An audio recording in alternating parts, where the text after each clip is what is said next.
Shri M Jayachandran, ഇതിലെ മാധ്യമ ഇടപെടൽ അത് ഈ ഘട്ടത്തിലല്ല, ഇതിൻ്റെ തുടക്കം മുതൽ തന്നെ 2019 മുതൽ തന്നെ ഈ കേസുമായി ബന്ധപ്പെട്ടതടക്കം എല്ലാ വിഷയങ്ങളിലും CPIMുമായി ബന്ധപ്പെട്ട എല്ലാ വിഷയങ്ങളിലും മാധ്യമങ്ങൾ, വലതുപക്ഷ മാധ്യമങ്ങൾ ചെയ്യുന്ന കാര്യങ്ങൾ ഈ കേസിലും ചെയ്തിട്ടുണ്ട്.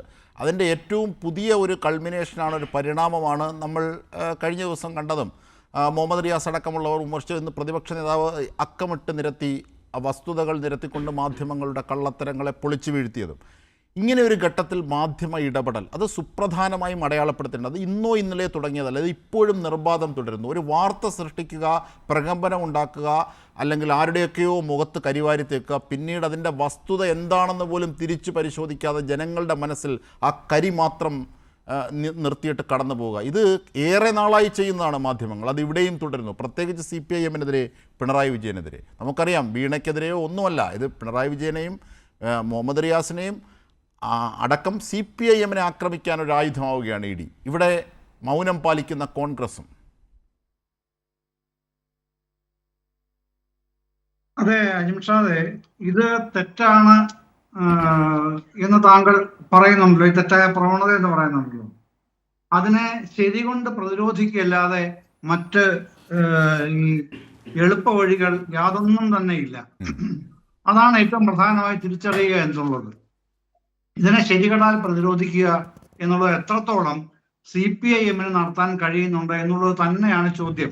അത് എനിക്കൊരു തർക്കവുമില്ല. ഇത് CPIMന്റെ നിലപാടുകളെ സംബന്ധിച്ചുള്ള ചർച്ചയല്ല എന്നെനിക്ക് ഉത്തമ ബോധ്യമുണ്ട്. പക്ഷേ നമ്മൾ കാര്യങ്ങൾ സംസാരിക്കുമ്പോൾ അതോടെ ചേർത്തല്ലാതെ പറയാൻ കഴിയില്ല. എത്രത്തോളം ശരികൾ ഇതിൽ കാണുന്നുണ്ട് എന്നുള്ള പ്രശ്നമുണ്ട്. ഇപ്പൊ ഈ കേസിന്റെ തന്നെ അത് ഒറിജിനേറ്റ് ചെയ്യുന്ന ഒരു രീതി തന്നെ നോക്കുക. നിയമപ്രകാരം ഈ prevention of money laundering act PMLA എന്ന് പറയുന്നത് 2002 ഇന്ത്യൻ പാർലമെന്റ് പാസ്സാക്കിയ നിയമമാണ്. കള്ളപ്പണം വെളുപ്പിക്കുന്നതിനെതിരായിട്ടുള്ള നിയമം പാസ്സാക്കിയത്.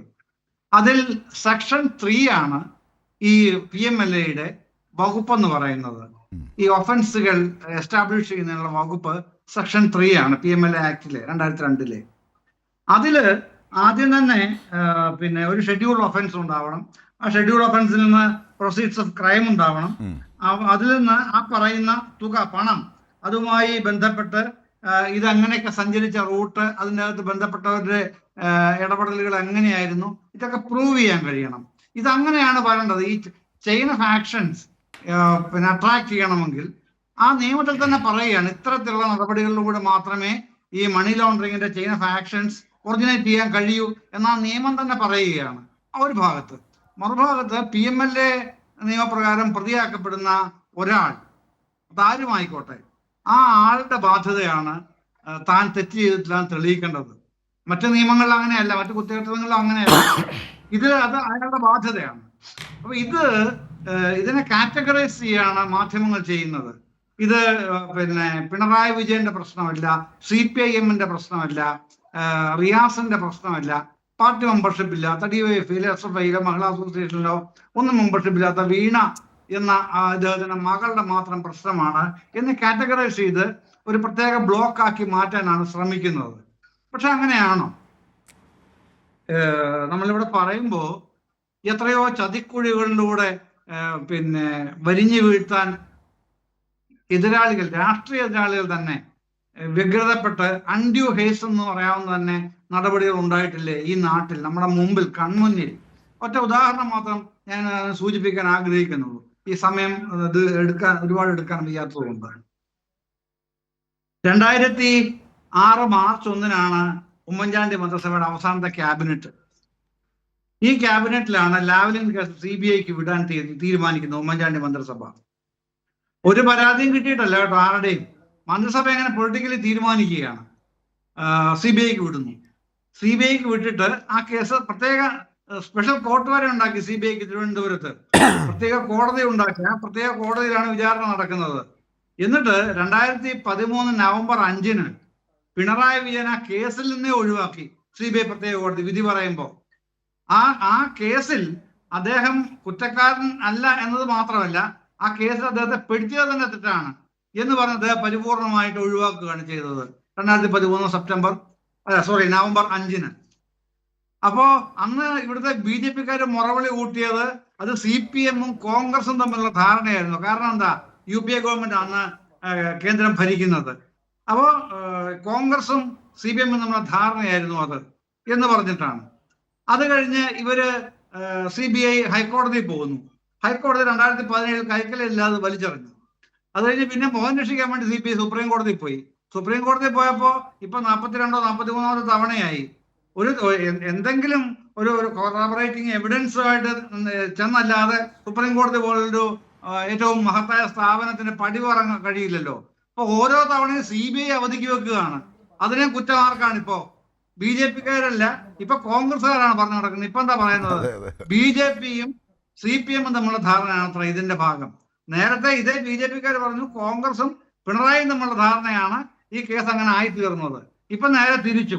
അപ്പൊ എങ്ങനെയുണ്ട് ഈ പൊളിറ്റിക്കലി മോട്ടിവേറ്റഡ് ആയിട്ട് ഓരോ ഇഷ്യൂസിനെ എങ്ങനെയാണ് കൊണ്ടുവരുന്നതിന്റെ ഇതിനേക്കാളും വലിയ ക്ലാസിക്കൽ എക്സാമ്പിൾ നമ്മൾ സമീപകാലത്ത് വേറെ നോക്കേണ്ടതില്ല. വാർത്താ സമ്മേളനത്തിൽ അത് ചൂണ്ടിക്കാട്ടുകയും ചെയ്തു. ഭാവിയിൽ വരാൻ പോകുന്ന ഈ കാര്യമല്ല, ഇതുമായി ബന്ധപ്പെട്ട് അദ്ദേഹത്തിനെതിരെ CPM-നെതിരെ ചില മാനിപ്പുലേഷൻ എങ്ങനെയാണ് ഉണ്ടാകുന്നതെന്ന് അദ്ദേഹം പ്രതിപക്ഷ നേതാവ് ചൂണ്ടിക്കാട്ടുകയും ചെയ്തു. കാരണം ഭാവിയിൽ മന്ത്രിയായേക്കും എന്ന് പറഞ്ഞുകൊണ്ട് ഇലക്ഷൻ സമയത്ത്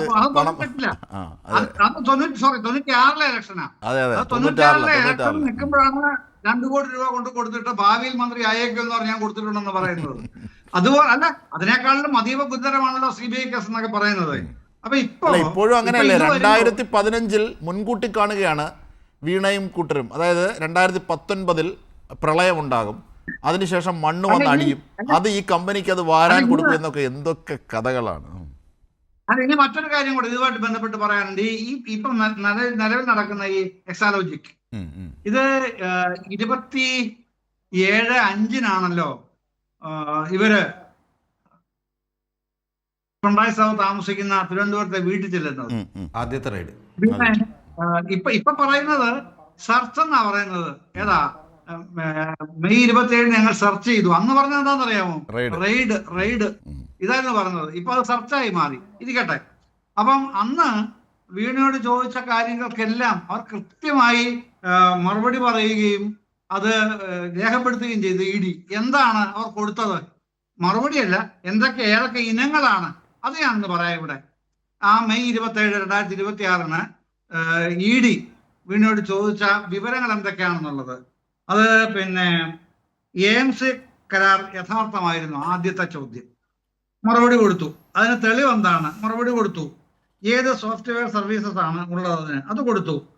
എത്ര മാൻ പവർ, എത്ര മണിക്കൂർ, എന്തൊക്കെയാണ് ഡെലിവറബിൾസ് ഉള്ളത്, ഇമെയിൽസ്, കത്തിടപാടുകൾ എന്തൊക്കെയാണ് ഇമെയിലിൽ കൂടെ നടന്നത്, ഇടപാടുകൾ, technical records, invoices, GST treatment, ഇത്രയും കാര്യങ്ങൾ EDക്ക് വ്യക്തമായി അവിടെ വിശദീകരിക്കുകയും ED അതും മൊഴിയായിട്ട് തന്നെ രേഖപ്പെടുത്തുകയും ചെയ്തു. അതാണെന്ന് പിണറായി പറഞ്ഞില്ലേ, അവർക്ക് എന്തൊക്കെയാണ് ആവശ്യമുണ്ടായിരുന്നത് അവർ ചോദിച്ചതൊക്കെ പറഞ്ഞിട്ടുണ്ട്. ഇനിയും ചോദിച്ചാൽ ഇനിയും പറയും എന്ന് തന്നെയാണ് അദ്ദേഹം പറഞ്ഞത്. അതുകൊണ്ടാണ് പറഞ്ഞത് കൈകൾ ശുദ്ധമാണ്, എനിക്കോ മകൾക്കോ എൻ്റെ കുടുംബാംഗങ്ങളിൽ ആർക്കെങ്കിലുമോ ഇത്തരം ഹവാല ഇടപാടുമായിട്ട് ഒരു ബന്ധവുമില്ല. പക്ഷെ ബന്ധിപ്പിക്കാനാണ് കഠിനമായി ശ്രമിക്കുന്നത്. അതിന്റെ ഭാഗമാണല്ലോ ഏറ്റവും ഒടുവിൽ വരുന്ന ലേക്കർ ഇന്ത്യ എന്ന് പറഞ്ഞ ഒരു സംഗതിയായിട്ട് ഇറങ്ങിയിരിക്കുന്നത്. ഈ ആദ്യം 1.72 കോടി രൂപയായിരുന്നു അജിംഷാദെ ഈ തുകയായിട്ട് നിന്നിരുന്നത്. വീണയ്ക്ക് കൊടുത്തു. അപ്പോ അത് 2.7 ആകുന്നത് 2021 വരെ അന്വേഷണം എക്സ്റ്റെൻഡ് ചെയ്തപ്പോഴാണ്. മറ്റേ 2019 വരെ ആയിരുന്നു 1.72. മറ്റേ 21 എക്സ്റ്റെൻഡ് ചെയ്തപ്പോ 2.78 അപ്പോ അത് അവിടം വരെ അന്വേഷിച്ചു. എന്നിട്ടാണ് EDയുടെ പ്രസ് റിലീസിൽ പറയുന്നത് 15 വർഷം കൊണ്ട് 182 കോടി രൂപയുടെ തട്ടിപ്പ് അവര് നടത്തിയെന്ന്. CMR-ല്. പിന്നെ പക്ഷേ ഈ ലേക്കർ ഇന്ത്യ കമ്പനിയായിട്ട് വരുന്നതെന്നാണ് 2023. അതിനെക്കുറിച്ച് ഒരു മിണ്ടാട്ടോ ഇല്ല. ഈ ചാനൽ ചർച്ചയിൽ വലതുപക്ഷത്തിന് വേണ്ടി വാദിക്കുന്ന ഒരാൾക്കും ആങ്കർമാർക്കും ഒരു മിണ്ടാട്ടവും ഇല്ല. ഈ പരിപാടിയെല്ലാം കഴിഞ്ഞിട്ടാണോ തട്ടിപ്പ് നടത്താൻ വേണ്ടി പുതിയ കമ്പനി ഉണ്ടാക്കുന്നത്? ഷെൽ കമ്പനികളെ കുറിച്ച് ഒരു പൊതുധാരണയുണ്ട്. ആ ധാരണയ്ക്ക് ഉപരിയായിട്ട് പിന്നെ നമ്മുടെ 2023-ൽ 2022-23-ലുമായിട്ട് സുപ്രീം കോടതിയിൽ ഇത് സംബന്ധിച്ച് ദീർഘമായ ഈ ഇലക്ട്രൽ ബോണ്ട് കേസിന്റെ വാദപ്രതിവാദങ്ങൾ നടന്നിരുന്നു. അന്ന് ചീഫ് ജസ്റ്റിസ് ഓഫ് ഇന്ത്യക്ക് മുമ്പില് അസോസിയേഷൻ ഫോർ ഡെമോക്രാറ്റിക് റൈറ്റ്സും CPIM-ഉം ആദ്യം ADR ആണ് കൊടുത്തത്, പിന്നീട് സീതാറാം യെച്ചൂരിയും കൊടുത്തു. അവർക്ക് രണ്ടുപേർക്കും വാദിക്കാൻ സമയം കൊടുത്തു. ആ വാദിക്കാൻ സമയം കൊടുക്കുമ്പോൾ എന്താണ് ഷെൽ കമ്പനി എന്നുള്ളത് വ്യക്തമായി സുപ്രീം കോടതി ചീഫ് ജസ്റ്റിസ് പറയുന്നുണ്ട്. അതിൽ തന്നെ ആ വാദങ്ങൾ എൻ്റെ ഉണ്ട്, ആർക്കും അവൈൽ ചെയ്യാവുന്നേ ഉള്ളൂ. അതിൽ പറയുന്നു ഷെൽ കമ്പനി ഉണ്ടാവുന്നത് എപ്പോഴും ഒരു തട്ടിപ്പ് പദ്ധതി ആസൂത്രണം ചെയ്യുന്നത് വളരെ മുമ്പ് തന്നെയാണ്. അല്ലാതെ തട്ടിപ്പ് പദ്ധതി ആസൂത്രണം ചെയ്ത് കഴിഞ്ഞിട്ടല്ല ഷെൽ കമ്പനി ഉണ്ടാവുന്നത്. മൗറീഷ്യസിലും അതുപോലുള്ള രാജ്യങ്ങളിലുമാണ് ഈ സാധനം ഉണ്ടാക്കുന്നത്, ചിലതൊക്കെ ഇന്ത്യയിലും ഉണ്ട്. അത് പക്ഷെ തട്ടിപ്പ് ആസൂത്രണം ചെയ്യുന്നതിന് മുൻപ് തന്നെ കമ്പനി ഉണ്ടാക്കിയിട്ട് അതിലൂടെ റൂട്ട് ഔട്ട് ചെയ്യുകയാണ് ചെയ്യുന്നത്. ഇവിടെ പറയുന്നതോ ഈ 2021 വരെയുള്ള കേസ് അന്വേഷിച്ചിട്ട് അതിനകത്തൊന്നും പറയാനില്ല. 2023 ഇങ്ങനെ കമ്പനി ഉണ്ടായി, അതാണ് പ്രശ്നം എന്നുള്ള നിലയിലേക്കാണ് ഇതിനെ വക്രീകരിക്കാൻ ശ്രമിക്കുന്നത്. അപ്പൊ ഞാൻ പറഞ്ഞത് ഇത്രയും നമ്മളിവിടെ ഇത്രയും വിശദമായിട്ട് സംസാരിക്കുന്ന ഒരു അവസരം ഉണ്ടാവുന്നതിന് വളരെ നല്ലതാകുന്നത് ഇത് CPIM കൂടുതൽ ശക്തിയോടെ, ഇപ്പൊ നമുക്ക് ഈ ചർച്ചയിൽ വളരെ ചുരുക്കിയേ പറയാൻ കഴിയൂ. പക്ഷെ CPIM സുരേഷ് കുമാറിനെ പോലുള്ളവര് നേതാക്കൾക്ക് അത് കൂടുതൽ വ്യക്തതയോടെ താഴേക്ക് വിശദീകരിക്കാൻ കഴിയണം. ഇല്ലെങ്കിൽ ഇത്തരത്തിലുള്ള പരിപാടികൾ ഇവർ കൂടുതൽ മോശപ്പെട്ട നിലയിലേക്ക് നടത്തുന്ന ഒരു മടിയില്ലാത്തവരാണ്. അതുകൊണ്ടാണല്ലോ മാമൻ മാധവയെ പേരെടുത്ത് പറഞ്ഞ പിണറായിക്ക് ഓർമ്മിപ്പിക്കേണ്ടി വന്നത്. ഇങ്ങനെ നിങ്ങൾ എന്താണ് നേടുന്നത് എന്നൊക്കെയുള്ള കാര്യങ്ങൾ അടക്കം ചോദിക്കേണ്ടി വന്നല്ലോ, ഇല്ലേ? അത് ഒന്നും മനോരമ മറുപടി ഒന്നും പറയാൻ പോകുന്നില്ല. അവരുടെ നിലവാരം അവർ കാണിച്ചുകൊണ്ടേയിരിക്കും, അത് വേറെ കാര്യം. പക്ഷെ അത് നമ്മളാണ് ബോധ്യപ്പെടേണ്ടതും ഡിഫെൻസീവ് ആവേണ്ടതും എന്നുള്ളതാണ് എനിക്ക് ഈ ഘട്ടത്തിൽ പറയാനുള്ളത്. തീർച്ചയായും.